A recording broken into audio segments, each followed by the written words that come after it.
Israeli Prime Minister Naftali Bennett said today that Iran had crossed all red lines in its nuclear program, and vowed that Israel would not allow Tehran to acquire a nuclear weapon, Reuters reports. In his first speech before the United Nations General Assembly, Bennett said, Iran sought to dominate the Middle East under a nuclear umbrella, and urged a more concerted international effort to halt Iran's nuclear activities. But he also hinted at the potential for Israel to act on its own against Iran, something it has repeatedly threatened in the past. Iran's nuclear program has hit a watershed moment, and so has our tolerance, Bennett said. Words do not stop centrifuges from spinning.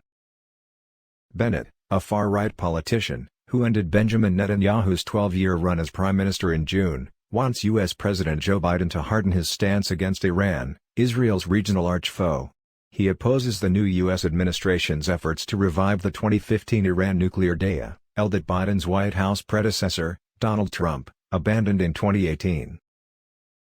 Indirect U.S.-Iran talks in Vienna have stalled as Washington awaits the next move by Iran's new president, Ibrahim Raisi. Bennett struck a less combative tone before the United Nations than Netanyahu, who often relied on props and visual aids to dramatize his accusations against Iran, an approach that critics derided as political stunts.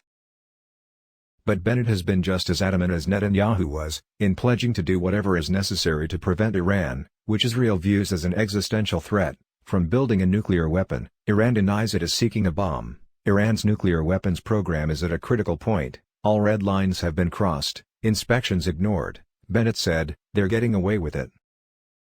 Stay tuned for the latest news.